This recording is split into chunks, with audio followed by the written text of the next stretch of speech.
Seja você bem-vindo, bem-vinda a mais uma live, Deus, você e eu, a live sobre inteligência emocional e espiritualidade cristã voltada ao teu casamento, ao teu relacionamento. Meu nome é Maico, junto com a minha esposa Suzy, a gente cuida e administra aqui esse perfil. Gente, casamentos, vidas estão terminando por falta de princípios. Casamentos e vidas estão terminando por falta de princípios. E hoje eu quero falar sobre isso com você. Quero falar como você pode e quais são os princípios que todo relacionamento precisa. E não são os meus princípios, não são os princípios da Suzy, não são os princípios de qualquer outra pessoa, mas são os princípios do Senhor, os princípios de Deus que nós encontramos na Bíblia. Você precisa de princípios na tua vida e no teu casamento? Então, fale em voz alta em casa. Eu quero princípios no meu casamento. Escreva aqui, eu preciso de princípios no meu casamento. Porque se nós não temos regras, se nós não temos princípios claros, a nossa vida e o nosso casamento acaba sendo desestabilizado por causa disso. Quem sabe o que quer, sabe onde vai chegar. Gente, quero falar hoje sobre cinco marcas, sobre 5 princípios que todo casamento precisa. E o primeiro deles é que todo casamento precisa de identidade. Todo casamento precisa dessa marca clara. O que é identidade? É saber quem você é. Antes do casamento ter a sua identidade, você precisa saber quem você é, porque quando você não sabe quem que você é, você vai trair. Quando você não sabe quem você é, você vai ficar dependente emocional do seu cônjuge, você vai ficar mendigando o amor do seu cônjuge. Quando você não sabe quem você é, você vai ficar brigando com o seu cônjuge por motivos diferentes e você sempre vai arranjar de novo algum motivo. Quando você não sabe quem você é, você vai ficar doente, vai desenvolver doenças psicossomáticas sem nenhum motivo, sem uma razão aparente. Quando você não sabe quem você é, o teu casamento está fadado ao fracasso. Sim, você sabe quem que você é. E quando você sabe quem você é, você extrai o teu valor a partir dessas afirmações. Então, escreve aí comigo, repete aí comigo. Eu sou, ou Deus me fez, a sua imagem e semelhança. Deus me fez alguém perdoado. Deus me fez alguém amado. Deus me fez filho ou filha de Deus. Deus me fez herdeiro ou herdeira da eternidade. Tudo isso o Senhor pronuncia sobre a nossa vida, desde o começo da Bíblia até o final. Gente, você é a imagem e semelhança do Criador. Se você está no teu casamento e você está ali esperando que teu marido ou tua esposa preencha um vazio que só Deus pode preencher, você vai ter um casamento que vai terminar em fracasso. Gente, esperar que a tua esposa preencha um vazio que só Deus pode preencher é ter um casamento fadado ao fracasso. Esperar que o teu marido preencha a tua lacuna emocional, o teu vazio existencial, é ter um casamento fadado ao fracasso.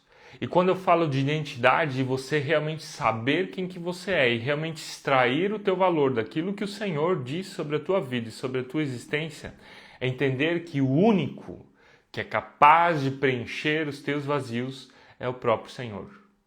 É só o Senhor que pode preencher aquele vazio.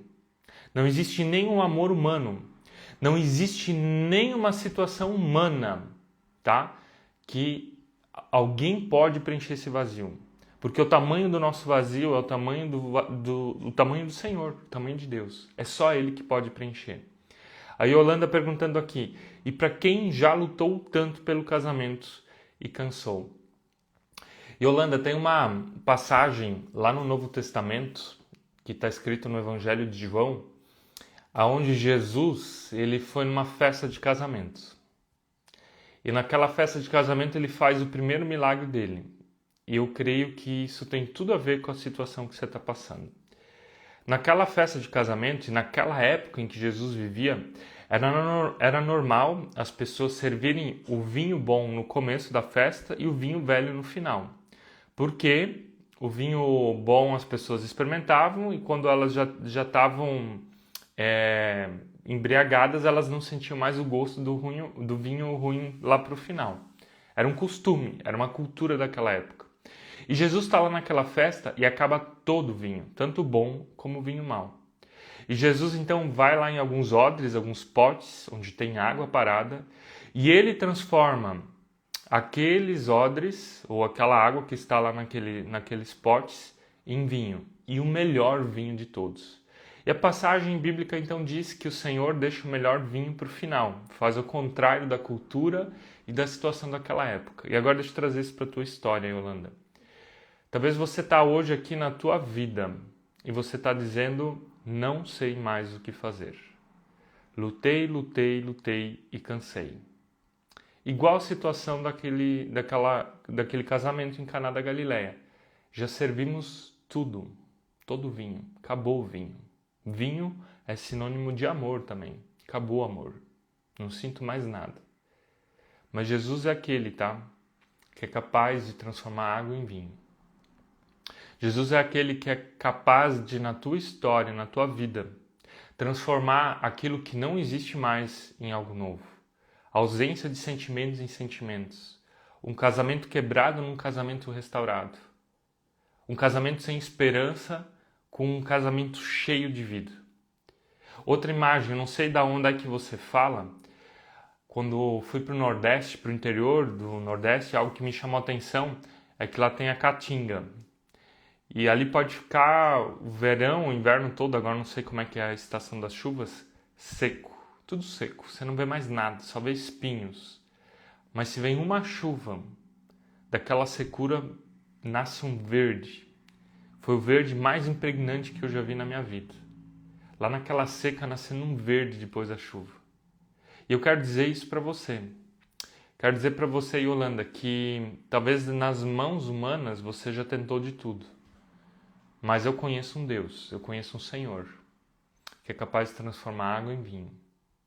Ausência de sentimentos em amor, falta de esperança num casamento restaurado, tá?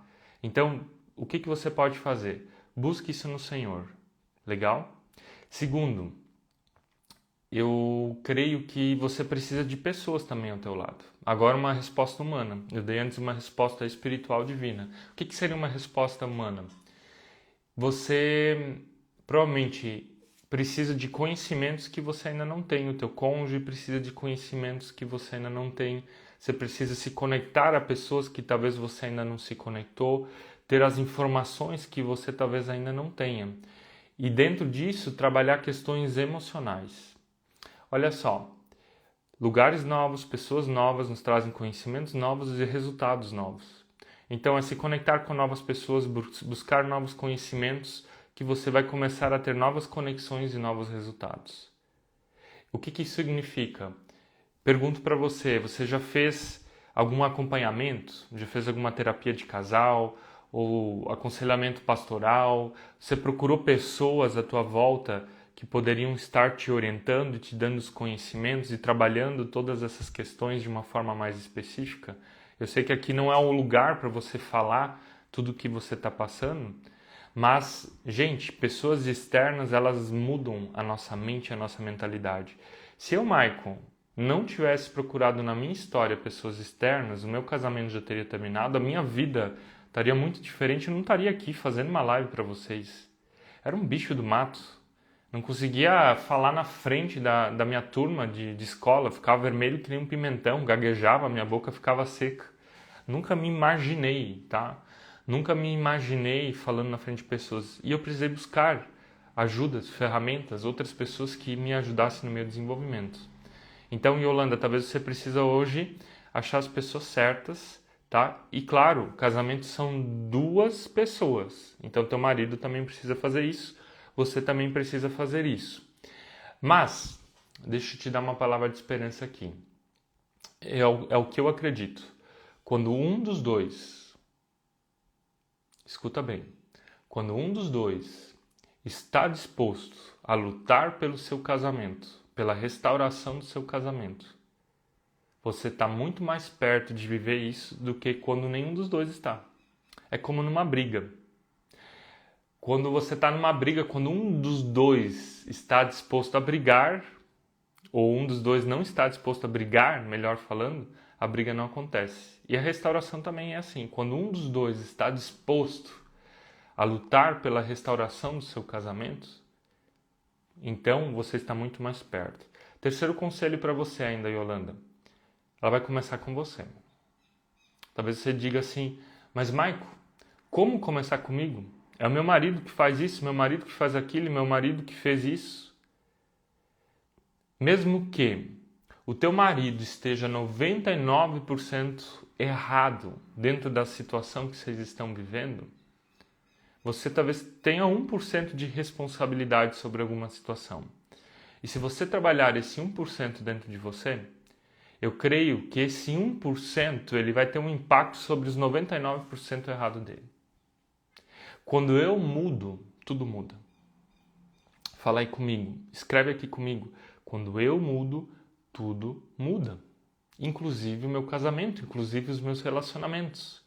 Gente, quando Jesus ele impacta pessoas, quando ele encontra pessoas, se você lê lá nos evangelhos, todas as pessoas que passam por Jesus saem diferentes e vão impactando ao seu redor.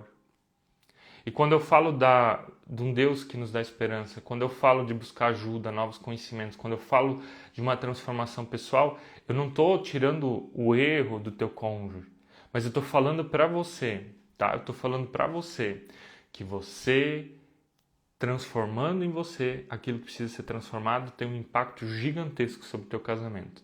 Eu só quero corrigir aqui que não é mudar, também não é melhorar. Você não precisa mudar e nem melhorar nada. Mas você precisa de uma transformação real e o teu casamento precisa de uma transformação real. É como, vamos supor que essa carteira aqui, ela seja um pouco de esterco. Esse esterco está aqui na minha frente. É o meu problema de casamento. É aquilo que você está passando. Isso está fedendo. Se eu mudar, eu posso mudar de lugar. Eu posso tirar isso da minha frente e colocar aqui no meu lado, aqui em cima, atrás de mim. Estou mudando, mas o cheiro continua lá. A essência disso aqui continua exatamente a mesma essência. Eu posso pegar esse esterco aqui e colocar perfume. Posso colocar dentro de uma caixa. Ou seja, posso melhorar o que está aqui. Algum tempo eu até consigo suportar essa melhora. Mas o cheiro vai vir de novo à tona em algum momento. Agora, o que eu preciso fazer com isso aqui? Preciso colocar num vaso. Preciso colocar lá no meu jardim, debaixo de uma árvore, num vaso onde vai nascer uma flor. Isso é transformação. E transformação não é algo que eu faço por mim, mas é algo que o Senhor faz em mim. É o vinho, a água transformada em vinho. E é isso que o Senhor quer fazer na tua vida, Yolanda. Deus deseja e o Senhor quer transformar o teu coração. Para que de todas as mágoas, de todo o cansaço, de toda a dor, de toda a vontade de desistir e talvez mandar o teu marido para aquele lugar, nasça flores, nasça bênção. Essa obra sobrenatural do Evangelho do Senhor na nossa vida. Transformar dor em amor. Transformar tragédia em alegria. Transformar desesperança em esperança.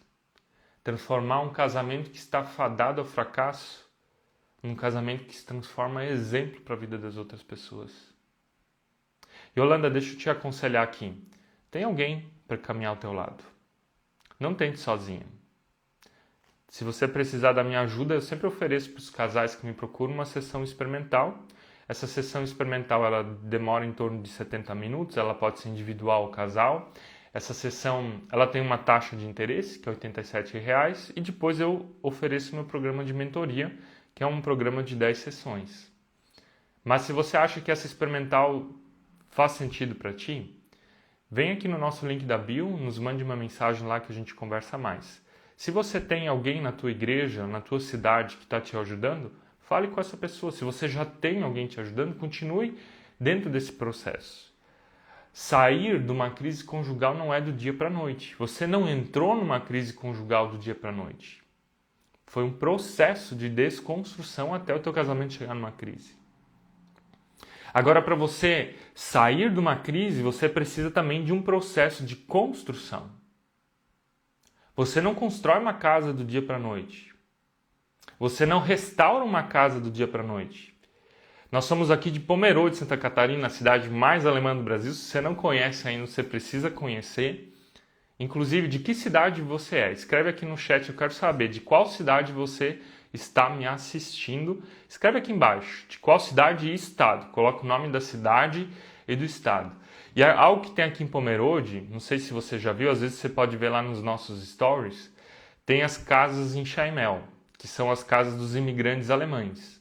Ou seja, são aquelas casinhas de madeira com encaixes de madeira e elas são preenchidas com tijolos. Até nós temos uma na nossa família que foi o meu bisavô que construiu e nós restauramos essa casa faz uns 12 anos.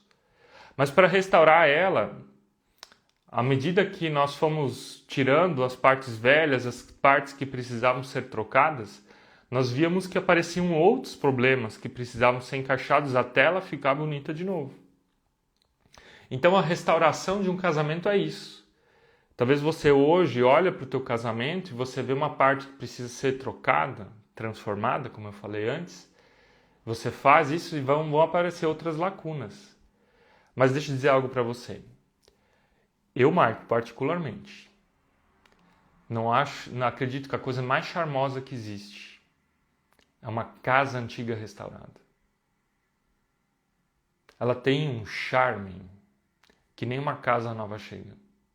E o mais legal de uma casa antiga é que você pode restaurar ela por fora, mas interiormente você pode deixar ela moderna, habitável, gostosa de se viver. E eu quero trazer essa imagem também sobre o teu casamento. Um casamento restaurado é a coisa mais charmosa, a coisa mais bela que pode acontecer. Como a casa em Chaimel aqui na nossa região, como talvez algo lá na tua cidade, uma casa histórica, portuguesa, espanhola, não sei, vocês são aqui de Sergipe, Cuiabá, Timbirás, Monte Claros, o reverendo Marcos aí também acompanha o conteúdo dele, trabalha com casais, parabéns inclusive pelo conteúdo. O pessoal, o que tem na tua cidade, não sei o que tem de histórico lá, mas é charmoso. E olha para o teu casamento assim. O mais belo é aquilo que é restaurado. O antigo que ganha um novo significado. Então não desista do teu casamento. Gente, as pessoas hoje constroem casas, eu vou já trazer isso para o casamento, de uma forma tão simples, de uma forma tão banal, com os materiais mais baratos. Deixa eu dizer assim, com o material mais vagabundo. Só para vender, para ganhar lucro. Cada vez menores as casas, com material cada vez mais inferior. Antigamente, quando alguém construiu uma casa, as pessoas colocavam os materiais mais nobres dentro da construção dessa casa. Eu vejo na casa do meu bisavô, tem pinturas murais. Ele tirou a madeira do mato naquela época. Ele ficou anos construindo até ela chegar onde ela chegou. Eu quero trazer essa mesma figura para o casamento. Para de ficar colocando material barato. Para de ficar colocando o remendo. Ou tem pessoas que constroem a casa e nunca terminam de construir ela. Deixam no reboco, não pintam. Termine. Nada faltando, nada quebrado, nada fora do lugar. Então, quando eu falo de identidade, a gente está falando aqui da primeira marca, que é a identidade. Aqui a gente já entrou na identidade de um casamento.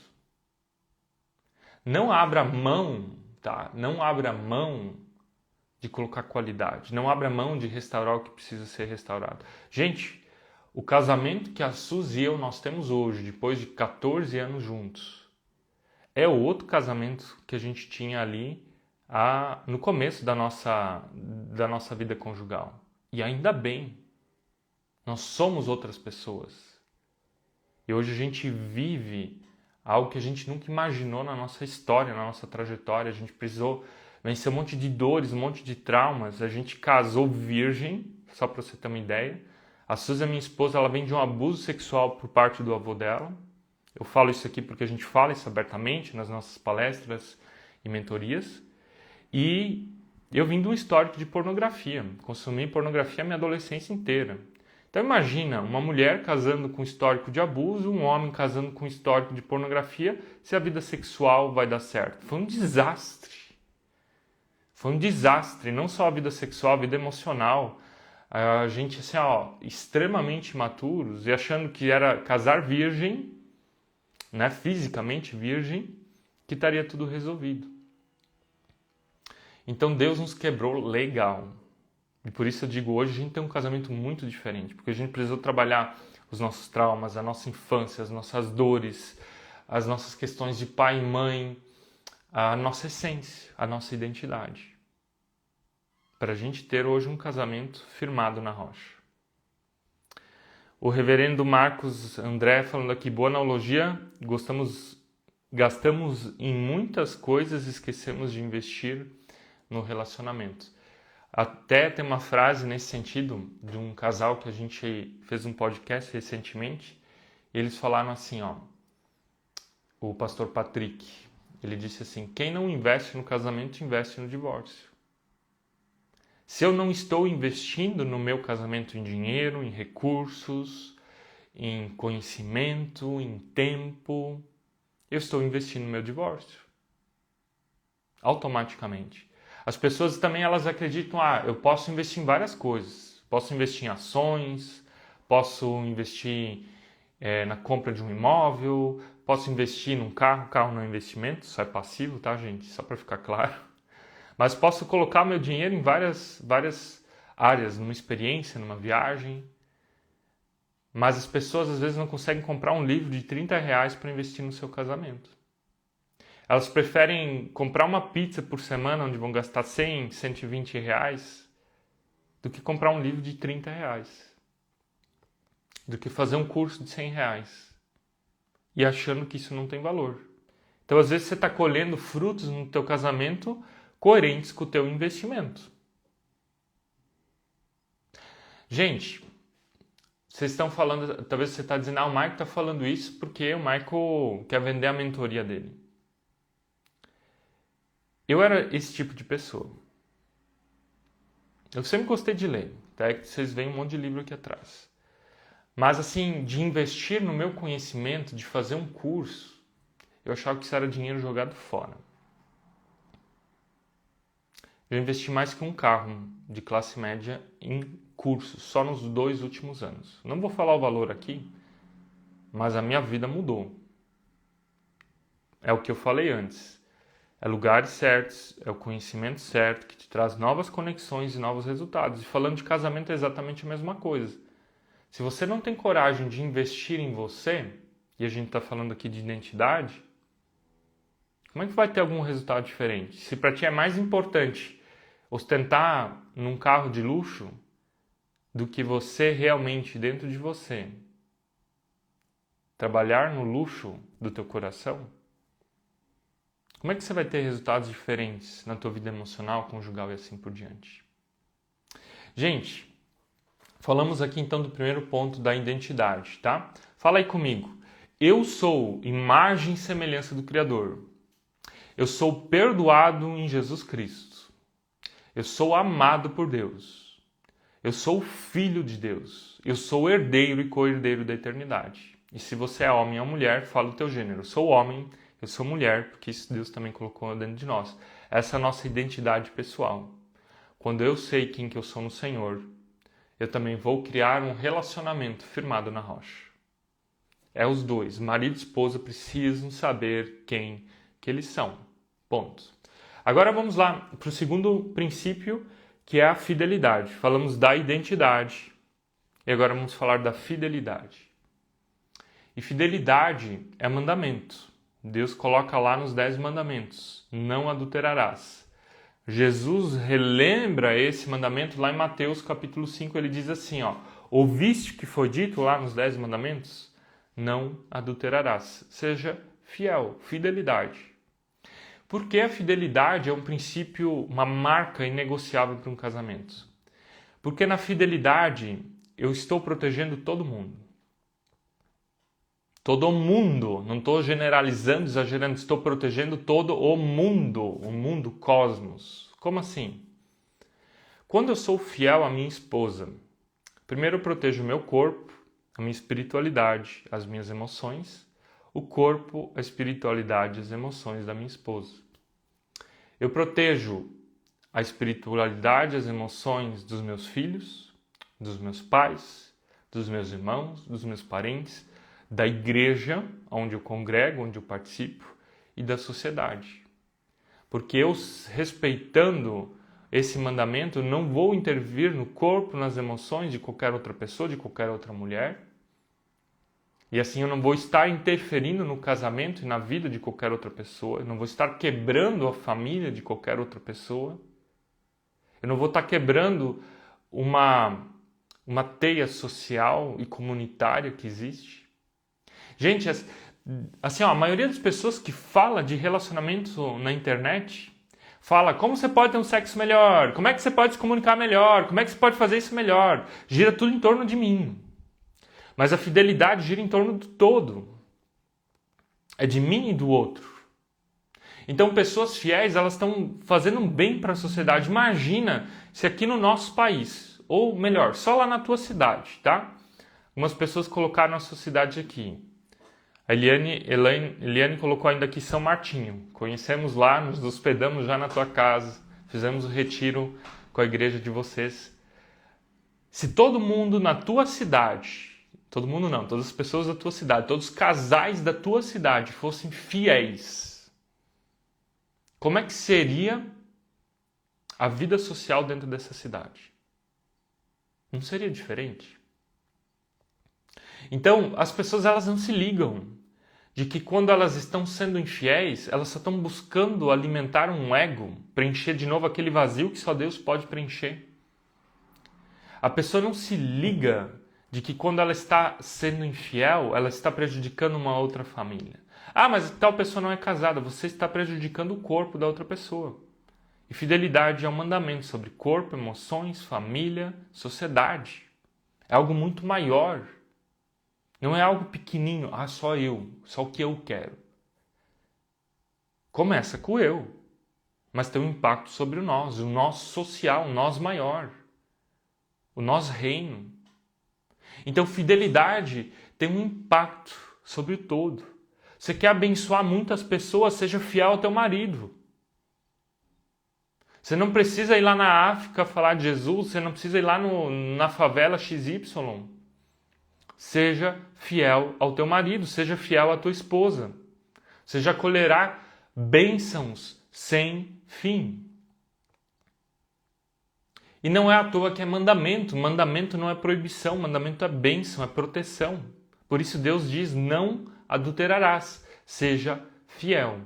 Então essa aqui é a segunda marca, tá? Vamos lá para a terceira marca de um casamento que tem princípios. Que é o quê? A espiritualidade. Falamos da identidade, falamos da fidelidade, agora da espiritualidade. O que é espiritualidade? Quando Jesus é perguntado qual é o mandamento mais importante, Jesus resume os mandamentos do Antigo Testamento, que eram muitos, em 2. Ame o Senhor, seu Deus, com todo o seu coração, com toda a sua alma, com todo o seu entendimento, com todas as suas forças. E o segundo é este, ame o teu próximo como a ti mesmo. Então, espiritualidade é amar a Deus acima de tudo. O teu marido não pode ser o teu Deus. Se você vive para o teu marido, algo está de errado. Se você vive para a tua esposa, algo está de errado. Se você vive para os teus filhos, algo está de errado. Se você vive para o teu trabalho, algo está de errado. Se você vive para o teu sucesso, algo está de errado. Se você vive pelas tuas dores, algo está de errado, porque você está colocando outra coisa no trono da tua vida. E não são só coisas materiais ou pessoas. O próprio sofrimento pode estar lá no trono da tua vida. Sim, o sofrimento. Mas, como assim o sofrimento? Tem gente que é viciada em sofrer. Tem gente que ama sofrer. A vida delas gira em torno do sofrimento. Ser esse tipo de pessoa, aquelas pessoas vitimistas, onde o trono da sua vida está a sua dor. No trono da sua vida está a sua dor e não o Senhor. O Senhor diz, ame o Senhor Deus acima de todas as coisas, inclusive o sofrimento. Então, espiritualidade dentro de um casamento tem a ver com colocar a Deus no lugar certo. E depois colocar a mim e o próximo no lugar certo. E quem é o teu primeiro próximo? É o teu chefe? Não. São os teus filhos? Não. É o teu pai ou a tua mãe? Não. É o teu amigo? Tua amiga? Não. É o pastor da igreja? Também não é. São as pessoas da igreja? Também não são. É o teu marido ou a tua esposa. Fala aí comigo, escreve aqui. O meu primeiro próximo é o meu cônjuge. As pessoas, elas querem ser altruístas. Querem ser boas para as pessoas lá fora. Mas esquecem que tem alguém dentro de casa clamando por amor. Eu conheci pessoas que trabalham na igreja de segunda a segunda-feira, voluntariamente. Então, todas as noites lá na igreja. Tem o seu trabalho de 8 horas em alguma empresa, algum escritório, em algum lugar, ou mesmo tem alguma empresa. Trabalham pra caramba lá e à noite estão em todos os grupos da igreja. Pequeno grupo, grupo de oração, grupo de casal, grupos de liderança. Vão no culto domingo, mas o casamento está uma bosta. Porque não entenderam que o seu primeiro próximo é o seu cônjuge. A primeira pessoa que Deus espera que você ame é o teu marido ou a tua esposa que estão em casa, e depois os teus filhos. O teu primeiro ministério é a tua família. Tanto é que o apóstolo Paulo fala disso. Como é que você quer ser presbítero? Como é que você quer ser líder? Como é que você quer liderar pessoas se você não ama a tua esposa e os teus filhos, não governa bem a tua casa? Como é que você quer ter uma empresa de sucesso, ganhar dinheiro, se você não governa bem a sua casa? Como é que você quer ter reconhecimento se você não governa bem a sua casa? Espiritualidade é isso. Espiritualidade é colocar a Deus no lugar certo da tua vida. E é colocar o próximo e a você mesmo dentro do lugar certo na tua vida. E aqui também é aprender a se amar. Ame o teu próximo como a ti mesmo. Tem pessoas que elevam o próximo e se rebaixam. Tem pessoas que se elevam e rebaixam o seu próximo. Não, está em pé de igualdade. É um avião. O motor é o próprio Senhor. Amar a Deus. Mas o avião precisa de 2 asas para ficar de pé, de 2 turbinas, que é o próximo e você mesmo. E assim ele flui, assim ele acontece. Se você pensar, o avião precisa de tudo isso. Ele precisa da base e das 2 asas. A base, certo? É o próprio Senhor. E agora a asa é o próximo e você mesmo. Isso é espiritualidade. Assim que eu entendo espiritualidade. A espiritualidade é acordar de madrugada às 3 horas da manhã e fazer jejum. Cada um tem a sua realidade. Mas eu sei de pessoas que fazem jejum, acordam às 3 horas da manhã, mas são grossos com o marido ou a esposa no café da manhã. Qual é a lógica? São ríspidos nas palavras. Tratam com indiferença. Falam palavrões. Qual é a lógica? Espiritualidade precisa de obras. Tanto é que o apóstolo Tiago fala que a fé sem obras ela é morta. Vamos lá. Quarta marca das 5, tá? Quarta marca é unidade. Andar em unidade. O que significa? O homem é chamado a deixar pai e mãe, a unir-se à sua mulher e se tornar, ser uma só carne. É andar em unidade. Para andar em unidade, você tem coisas que você precisa deixar. Pai e mãe, comportamentos de pai e mãe, padrões comportamentais, feridas do passado, traumas, dores. O que você precisa deixar hoje no seu casamento para trás? Segundo, para andar em unidade, você precisa aprender a se unir com o seu cônjuge. O que impede vocês hoje de se unirem de verdade? O que impede vocês de se olharem nos olhos, de se beijarem, de se abraçarem, de se pegarem nas mãos, de sentarem no sofá, de colocarem um plano no papel, de pensarem no ano 2025 e dizer: nós somos um casal. Nós somos um casal que queremos caminhar juntos.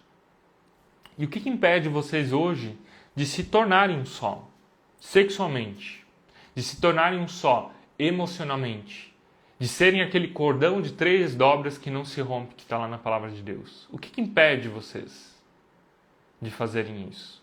Então esse aqui é a quarta marca, andar em unidade. E agora eu vou ainda para a nossa última marca da manhã.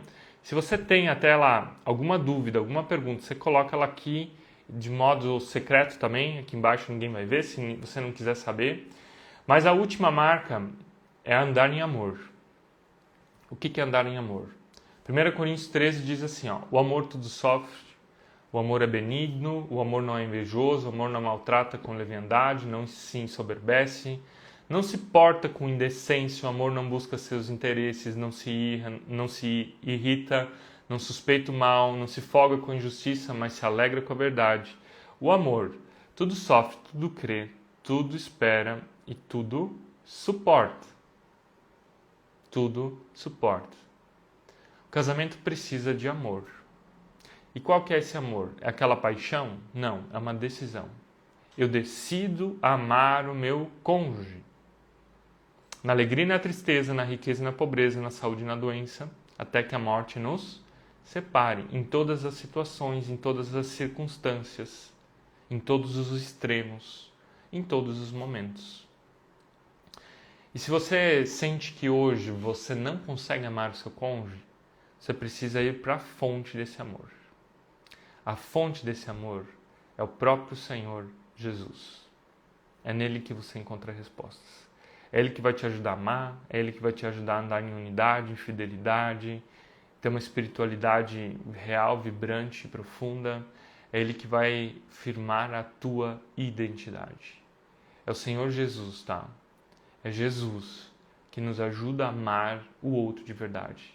É o Senhor Jesus que transforma água em vinho quando você não vê mais esperança. É o Senhor Jesus que resgata a nossa dignidade. É o Senhor Jesus que está conosco em todos os momentos, bons e maus da nossa trajetória. Amém? Que Deus abençoe hoje o teu dia. Nos vemos de novo na próxima terça-feira, 7h30 aqui com mais uma live, Deus, você e eu. Que o Senhor esteja contigo hoje, no teu entrar e no teu sair, no teu trabalho, na tua casa, no teu casamento, com a tua família e com os teus filhos. Que Ele possa te proteger de qualquer tentação. Que Ele faça você sentir a presença dEle. Que Ele coloque hoje na tua vida pessoas que te aproximam dEle. Que você hoje tenha pensamentos que venham do alto. E que principalmente, Senhor, hoje te encha de amor, bondade e liberdade. Nos vemos na próxima terça-feira. Até mais.